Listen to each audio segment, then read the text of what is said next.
আসসালামু আলাইকুম তোমাদের সবাইকে। ঢাকা বিশ্ববিদ্যালয়ের প্রশ্ন ব্যাংক সিরিজের আজকের ক্লাসে আমরা ইনশাআল্লাহ সলভ করব ঢাকা বিশ্ববিদ্যালয়ের বি ইউনিটের 21 বেস সেশনের বাংলা কোশ্চেনটা। আমরা not only solve but also analysis করে দেবো। সো তোমরা যারা যারা বি ইউনিটে ভর্তি পরীক্ষা দেবে ডেফিনেটলি দেখবে, এবং তোমরা যারা ইউনিট সিউনিট আসো তোমাদের জন্য বাংলা কোশ্চেনগুলো ইম্পর্টেন্ট। সো এই কোশ্চেনগুলো ভাইয়ের সাথে প্র্যাকটিস করবা, মাথায় রাখবে এক ইউনিটের কোশ্চেন দ্বারা কিন্তু এই ইউনিটে রিপিট হয় কেমন। এবং এই যে সুন্দর করে অ্যানালিসিস যে পিডিএফটা আছে, এই পিডিএফটা এই ভিডিওর কমেন্ট বক্সে তুমি পেয়ে যাবা। সো এই ভিডিওটা একটু নিজের টাইমলাইনে শেয়ার করে রাখো, পরবর্তীতে যাতে তুমি দেখতে পারো। এবং ভিডিওটা শুরু করার আগে ভাইকে একটা লাভ দাও একটু কমেন্টে, এবং একটা লাইক বাটনে হিট করে লাভ বাটনে হিট করে দাও। এরপরে ইনশাল্লাহ ভিডিওটা আমরা স্টার্ট করি কেমন, এবং তোমার বাকি ফ্রেন্ডদেরকে মেনশন করে দাও, ওরা দেখার সুযোগ করে দাও। তাহলে প্রথম প্রশ্ন, অনশন ধর্মঘটে থাকাকালে বঙ্গবন্ধু কয়টি চিঠি লিখেছেন? এটা তোমার না পড়লেও চলবে, কারণ 52 দিনগুলি এই জন্য মনে হয় না কখনো তোমাদের সিলেবাসে ইনক্লুড থাকবে, এটা অলরেডি বাদ হয়ে গেছে। 4টা চিঠি, বাট এটা কখনো আর আসবে না কেমন, এটা বাদ। তাঁত শব্দের অর্থ কোনটা? আসো, তাঁত শব্দের অর্থ দেখছো, এটা আসে তোমার বিভীষণের প্রতি মেঘনাথ থেকে। এটা বিভীষণের প্রতি মেঘনাথের শব্দার্থ করে তুমি দেখতে পাবো। তাঁত মানে কি? তাঁত মানে কি বলতো, কে বলতে পারো? তাঁত মানে কি বাবা না চাচা? আমরা অনেক কনফিউজ হয়েছে। তাঁত মানে কি বাবা, তাঁত মানে কি বলতো? তাঁত মানে হচ্ছে আমার বাবা। এরপরে 3 নাম্বারটা, বারান্দোলা টুপির নিচে শব্দের ঘষায় ঘষায় আগুন জ্বলে উদ্রুত চলে। দেখো বারান্দোলা টুপির নিচে, এটা কোন জায়গা? ওই যে মিন্টুর রেইনকোট পরার পরে তার টুপিটা, তাহলে এটা কোন জায়গা থেকে আসে? রেইনকোট থেকে আসছে। সে দেখছো কোন একটা লাইন তোমাকে তুলে দিয়ে বলবে এটা কোন গল্পের। নিচের যেই শব্দগুচ্ছ প্রমিত বানানের দৃষ্টান্ত। আসো, বানান থেকে প্রশ্ন এসে তাহলে এই টপিকটা কোনটা থেকে? বানান থেকে। আসো, খুব কঠিন একটা কোশ্চেন। আসো, এবং এরকম কোশ্চেনগুলো তুমি কীভাবে সলভ করো ঢাকা ইউনিভার্সিটিতে, এরকম কোশ্চেনগুলো আসো আমি তোমাকে দেখাচ্ছি। মনে করো যে শব্দগুচ্ছ প্রমিত বানানের দৃষ্টান্ত। আসো, এখন দেখো অনেকগুলো ওয়ার্ড আছে, তুমি জাস্ট মাইনাস করো, কাটো কাটো কাটো। কীভাবে? দেখো, সমীচীন মানটা ভুল, কারণ সমীচীন আমরা জানি যে সমীচীনে কি দুইটাই দীর্ঘিকার, সমীচীন হচ্ছে আমার দুইটাই দীর্ঘিকার, তাহলে এটা আমার ভুল। প্রথম কথা কাটে দিলাম। আসো, দ্বিতীয় কথা দেখো সমীক্ষণ মানে, দেখো এখানে আছে ক্ষীয়, ক্ষীয়র মধ্যে কি আছে? ক্ষীয়র মধ্যে আছে ক প্লাস মূর্ধন্য। আমরা জানি যে মূর্ধন্যের পরে কখনো দন্তান্ন বসে না, মূর্ধন্যের পরে অলওয়েজ মূর্ধন্য বসে, তাহলে এখানে ক্ষীয় আছে মানে মূর্ধন্য আছে, মূর্ধন্যের পরে কখনো দন্তান্ন বসে না, এটাও কাটে, তাহলে দুইটা কাটে দিলাম আমি। আসো, এরপর আমি নির্নিমেষ, অপরাহ্ন, অপরাহ্ন দেখি অপরাহ্ন রয়ের পরে মূর্ধন্য আছে, ঠিক আছে। পরিষ্কার রসিকা থাকলে মূর্ধন্য ঠিক আছে, বিভীষিকা ঠিক আছে। দেখো এই বানানটা ভুল, পৌনঃপুনিক, এই বানানটা ভুল, না এটা ভুল, এটা হচ্ছে তোমার পৌন, বিষয়টা হচ্ছে তোমার পৌনঃপুনিক, বাট এটা হয়ে গেছে পৌনঃপুনিক, সো উল্টা লেগেছে, তাহলে এটাও ভুল। তাহলে বাকি আমার শুদ্ধ কোনটা? ক নম্বরটা। দেখো নির্নিমেষ শুদ্ধ, অপরাহ্ন, অপরাহ্ন হচ্ছে তোমার এইভাবে এখন র থাকলে কি হবে? র থাকলে মূর্ধন্য বসে, আর মূর্ধন্য নিচে বসে, অপরাহ্ন। আর মুমূর্ষ তো 1 2 1 মানে রস্যকার দীর্ঘ রস্যকার, ঠিক আছে। তাহলে আমার খ নম্বরটা, তাহলে এইভাবে আমরা মাইনাস কাটাকাটি করে আমরা আনসার করবো। আসো, এরপরে 5 নাম্বারটা, স্টেক হোল্ডার শব্দের প্রচলিত পারিবেশিক রূপ। এটা হচ্ছে তোমার পারিবেশিক শব্দ থেকে আসছে। সেই স্টেক হোল্ডারের পারিবেশিক শব্দ হচ্ছে তোমার অংশীজন হবে, তাই না? যে আমরা বলি না স্টেক হোল্ডার মানে কি অংশীদারিত্ব ব্যবসার ক্ষেত্রে, তো বলো তাহলে কি হবে? অংশীজন হবে। এরপরে 6 নাম্বারটা, ফল্গু নদীর বৈশিষ্ট্য কোনটা? এই কোশ্চেনটা আসছে কোন জায়গা থেকে? অপরিচিত গল্প থেকে। ফল্গু নদীর বৈশিষ্ট্য কোনটা? ফল্গু নদীর বৈশিষ্ট্য হলো তোমার অন্তঃসলিলা নদী। অন্তঃসলিলা মানে কি?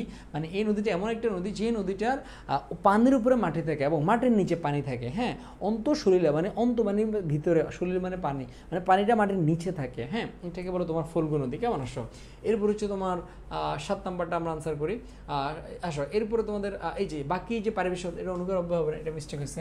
বাকি যে পারিবেশিক শব্দের যে তোমার ইয়েগুলো আসছে, অপশনগুলো দেখো, যে ব্রোকার বা মিডলম্যান মানে মধ্যস্বত্বভোগী, স্টেক হোল্ডার অংশীজন, ফিল্ড ওয়ার্কার মানে মাঠকর্মী, চিফ এক্সিকিউটিভ মানে কার্যদক্ষ। সো তোমরা এই ভিডিওটা পজ করে এই 4টা পারিবেশিক শব্দ একটু লিখে বলো, একটু কমেন্টে তোমরা লিখে বলো, কমেন্টে লিখে একটু সবার থেকে কমেন্ট দিয়েছে ভিডিওটা পজ করো, তাহলে তুমি এই 4টা পারিবেশিক শব্দ লিখো। কেমন? আসো, এগুলো কিন্তু পরীক্ষা আসবে। ওকে, এরপর হচ্ছে তোমার আমরা পরের কোশ্চেনটা যাচ্ছি। শিরোচিত নাটকে দি ব্রেভেস্ট সোলজার আখ্যাত হয়েছে কাকে?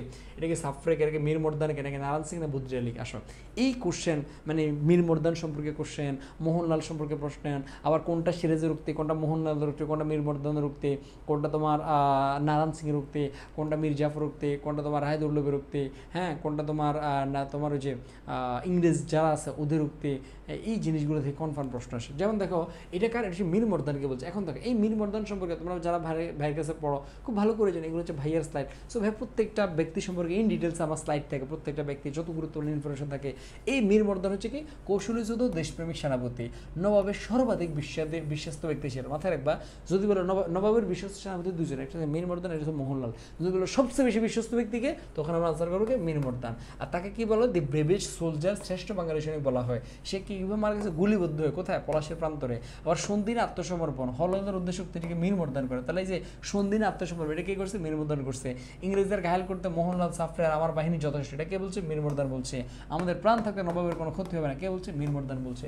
সো এই ইনফরমেশনগুলো আমাদের ভালো করে পড়তে হবে। কেমন? আসো, ইনফরমেশনগুলো আমাদের ভালো করে পড়তে হবে। আসো এরপরে লাস্ট একটা কোশ্চেন ছিল, সে অস্ত্র কবিতায় কোন প্রতিশ্রুতির কথা বলা হয়েছে? সে অস্ত্র কবিতাটা তোমাদের কারো সিলেবাসে নাই, সেটা বাদ দাও, এটা থেকে পরীক্ষা কখনো প্রশ্ন আসবে না। আসো এটা ফুল সিলেবাসের মধ্যে এটা নেই। আসো এরপরে লালসার উপন্যাসে প্রাণ ধর্মের সহজ প্রকাশের প্রতীক, অলওয়েজ মাথায় রাখবা প্রাণ ধর্মের সহজ প্রকাশক বলে সেটা কি হবে? জমিলা হবে। এবং জমিলা থেকে আরও একটা গুরুত্বপূর্ণ ইনফরমেশন পরীক্ষা আসতে পারে, সেটা হচ্ছে তোমার এই যে প্রতিবাদী, যদি বলে লালসার উপন্যাসে প্রতিবাদী ক্যারেক্টারটাকে, প্রতিবাদী ক্যারেক্টার, হ্যাঁ তোমরা কি অ্যান্সার করবো? প্রতিবাদী ওয়ার্ড পাইলে কি অ্যান্সার করবে? জমির অ্যান্সার করবা। যদি বলে উচ্চস্বরে হাসে কে, তোমরা জমির অ্যান্সার করবা। যদি বলে কার পায়ের আওয়াজ বেশি হয়, তখন আবার ক্যান্সার। যদি বলে পায়ের আওয়াজ, তখন কিন্তু আবার জমির না, তখন কিন্তু আবার কে?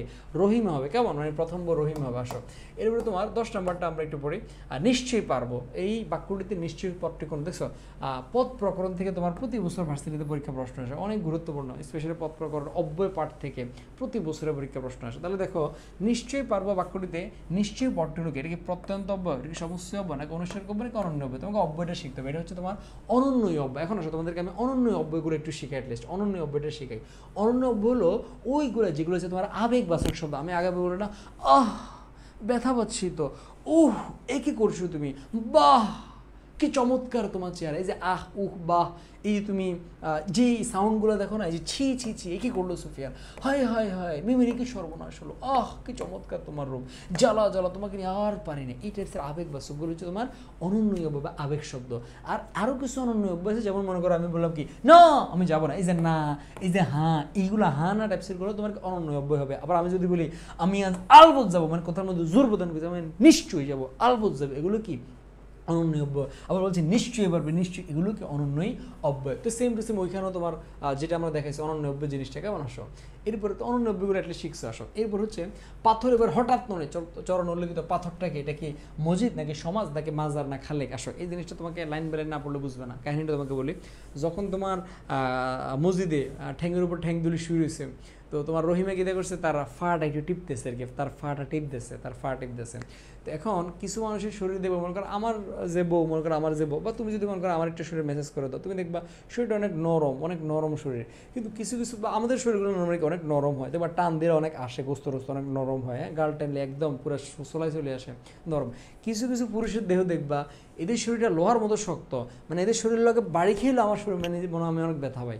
তো এই মসজিদের শরীরটা ছিল পাথরের মতো শক্ত। তো তোমার তো যখন টিপতেছে আর কি, রহিমা যখন মসজিদে যখন টিপতেছে, তো তখন বলতেছে আর কি যে আবুলপুরের ফিরে নাকি তানি নাকি মরা মানুষের চিন্তা করতে পারে। এতক্ষণ মসজিদ কোনো কথা কেন, যখনই কথাটা কইছে তখন হ্যাঁ মরা মানুষের চিন্তা করতে পারে, হ্যাঁ কে শিখেছে তোমার এটি, হ্যাঁ কে শিখেছে, মানে তখন সে বললো আর কি পাথর এবার হঠাৎ নয়, মানে পাথরের মতো দেহটা হঠাৎ করে নড়ে উঠছে আর কি। তাহলে এখানে পাথর বলতে কাকে বুঝেছে? পাথর বলতে তোমার মসজিদকে বুঝেছে। কেমন? আসো 12 নম্বরটা ঐক্যদান কবিতা। ঐক্যদান কবিতা তোমাদের সিলেবাসে নাই, সো দরকার নেই। ঐক্যদান কবিতা হচ্ছে তোমার শুরুর অপর সিলেবাসে না, বাদ দাও। এরপর হচ্ছে তোমার ডসিন্নর একটা কেমন ধ্বনি, ডসিন্নর আমরা খুব ভালো করে মাথায় রাখবো। ডসিন্নর হচ্ছে তোমার তাড়ন জাত ধ্বনি, তাড়ন এই কারণে এটা হচ্ছে তোমার কি তাড়ন জাত ধ্বনি। যদি বলো তরল কোনটা কমজাত কোনটা, এই জিনিসগুলো আমাদেরকে শিখতে হবে। তমিস্ত্রের শব্দে যথাযথ আছে, এটা তোমাদেরকে একটু দেখাচ্ছি। তমিস্ত্রের শব্দে যথাযথ উচ্চারণ এটা তোমাদেরকে একটু দেখাচ্ছে। প্রথম কথা হচ্ছে এটা মূল খেলা কেমনে শিখবে জানো? এমসিকিউ আনসার করে তোদেরকে আমি শেখাচ্ছি, ম্যানেজ করতে হবে, শুধু ম্যানেজ করবে। কেমন দেখ, আমি তোদেরকে দেখাচ্ছি। দেখ শুরুতে অ আছে, এরপর রসিকার আছে, তাহলে এটা ওকার হয়ে যাবে। এখানে ওকার না, এটা বাদ, এখানে ওকার না, এটা বাদ, তার মানে হয়তো এইটা হবে নয়তো এইটা হবে, যে কোনো একটা হবে। আসো যখন একটা শব্দের মধ্যে এরকম রফলা থাকে, মনে করো এই জায়গায় রফলা থাকে, তখন উচ্চারণের মধ্যে অলওয়েজ মাথায় রাখবা রফলা থাকলে এটা ডাবল হয়ে যায়, তখন হয়ে যাবে এটা তামিস, এরপর আবার সেম জিনিসটা থাকবে, মানে এটা ডাবল, এই জিনিস উদ্দেশ্যটা ডাবল হয়ে যাবে।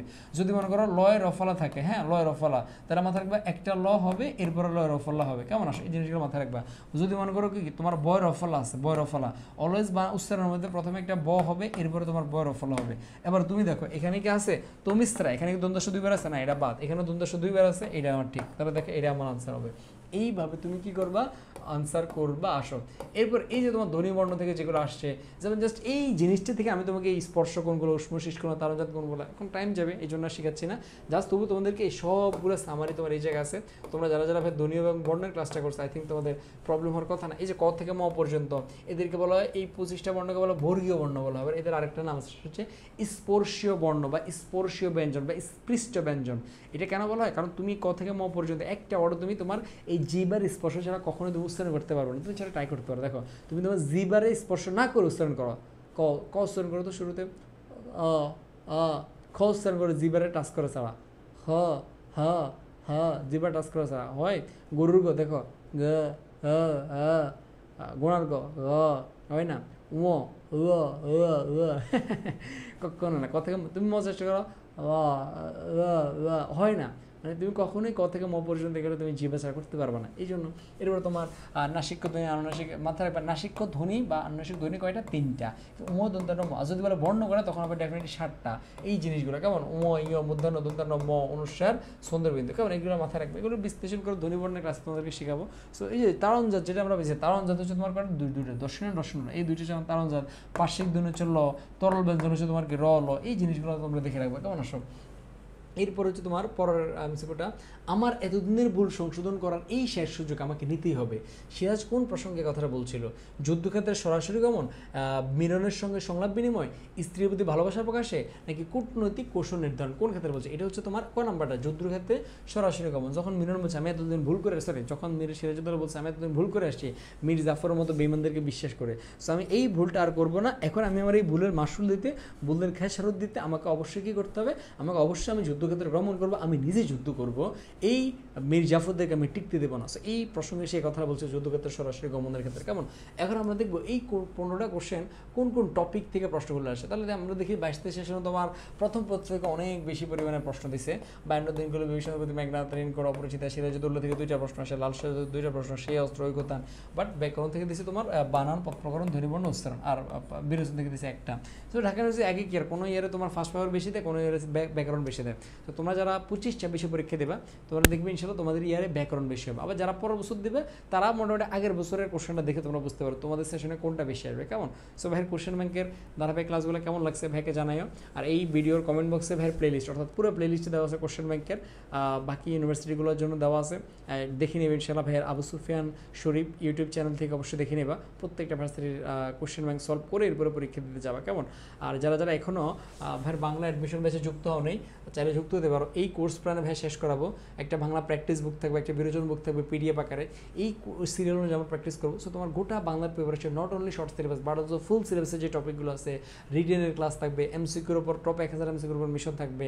সো যারা যারা এখনও যুক্ত হন যুক্ত হতে পারো, জাস্ট ডিসকাউন্টে তুমি এখনও আমাদের 699 টাকা ব্যাচ বা কোর্স ফিতে তুমি এখনও যুক্ত হতে পারবা। জাস্ট এই যে নাম্বারটা আছে 01950052645, এই নাম্বারে বিকাশ বা নগদে ভাইকে কী করে দিবা?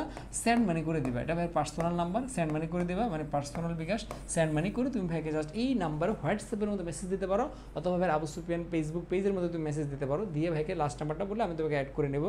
ভাইয়ের অল রেকর্ডেড ক্লাস আছে আগের ব্যাচের, যে ব্যাচ থেকে সব কমন পড়ছে ওই ব্যাচের 50-এর উপর রেকর্ডেড ক্লাস আছে, এগুলো চাইলে একটা না করতে পারবে ভাই। লাইভ ক্লাস চলমান লাইভ ক্লাস করতে পারবা। এরপরে তোমার লেকচার শিট আছে, একটা প্র্যাকটিস বুক থাকবে বাংলা, একটা বিরোচন বই থাকবে, এই জিনিসগুলো সব কিছু তোমরা পেয়ে যাবা। সবাই ভালো থাকো, সুস্থ থাকো, পড়াশোনা করো ইনশাল্লাহ। আর কোশ্চেন ব্যাংক সিরিজের ধারাবাহিক আয়োজনগুলো প্রতিনিয়ত দেখতে থাকো ইনশাল্লাহ। পরিশ্রম করো, পরিশ্রমের নেশা করো। যেমন ভাই এখন যখন ভিডিওটা করতেছি তুমি জানো এখন কয়টা বাজে? সারা রাত ধরে আমি স্লাইডগুলো বানাই এখন ভিডিও করতেছি, এখন বাজে হচ্ছে তুমি জাস্ট নিজে দেখো কয়টা বলতো 6:53, সারা রাত না ঘুমে এখন আমি ভিডিওগুলো বানাচ্ছি। আমি যদি এই পরিশ্রমটুকু করতে পারি তুমিই কেন পারবা না? সো পরিশ্রমটা ওই লেভেলের করো। সকলের জন্য শুভকামনা রইল। আল্লাহ হাফেজ, গুড বাই, টাটা, ইনশাল্লাহ চান্স পাবে ইনশাল্লাহ।